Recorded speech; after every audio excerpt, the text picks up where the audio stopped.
Welcome to South Texas Outdoors with your host, John Andrzejewski. Presented by A&J Outdoors.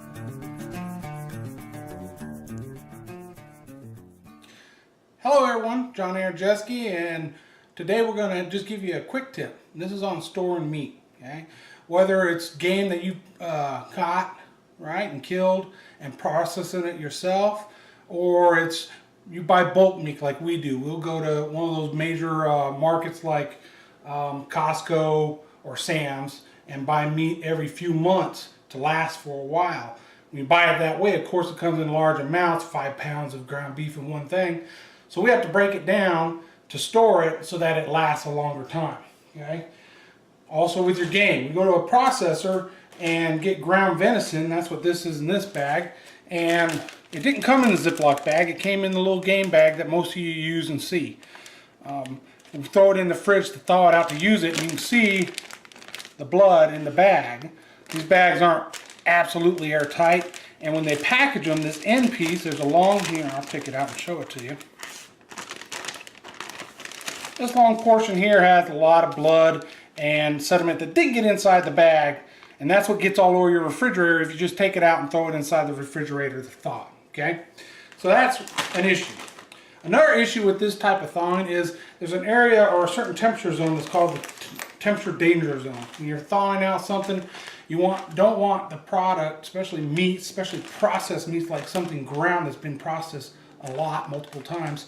You don't want it sitting in those danger temperature ranges. When you take this to thaw it out, even if you're using and you need it quick, you're not going to take this and put it in the fridge and get it in a couple hours. It just won't thaw that fast. So you put it in a sink full of water. That's fine. But with something thick like this outer portions of the meat can be in those danger zones. It's thawed already. It's warm. It's 70-something degrees, like the room. But the inner piece is still frozen. So you're leaving it longer, so that meat could be exposed to those danger zones a little longer. So a better way is the way we like to do it. This is some ground venison I just packaged. Okay, you're going to need a vacuum, right?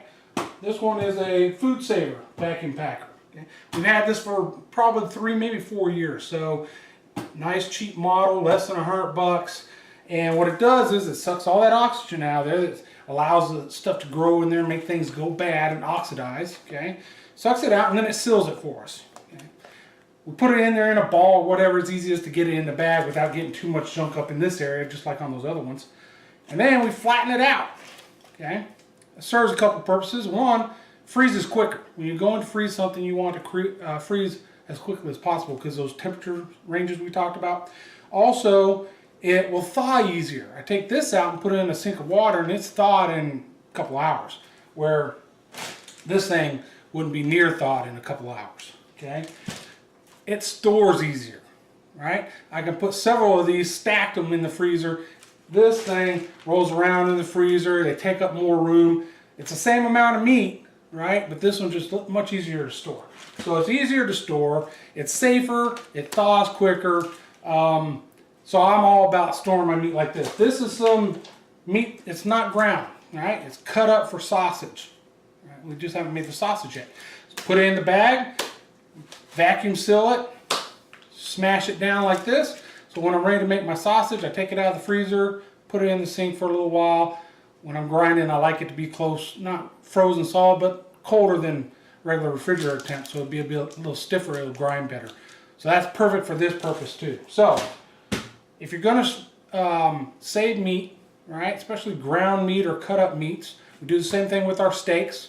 Buy a package of 5 or 6 steaks. We'll separate them into portion sizes, vacuum seal them in the exact same vacuum bags, put them in the freezer. They last longer that way. And then when we take it out, we don't have to take out this package of 5 steaks to thaw. We got a package of 1 or 2 steaks, whatever it is we decide our serving size is. Okay, so that's the way we do it here. And it works very well for us, and especially save you time when you want to pull this thing out and thaw. Especially if, like us, sometimes it's 5 o'clock in the evening. We're like, hey, what are we gonna have for dinner?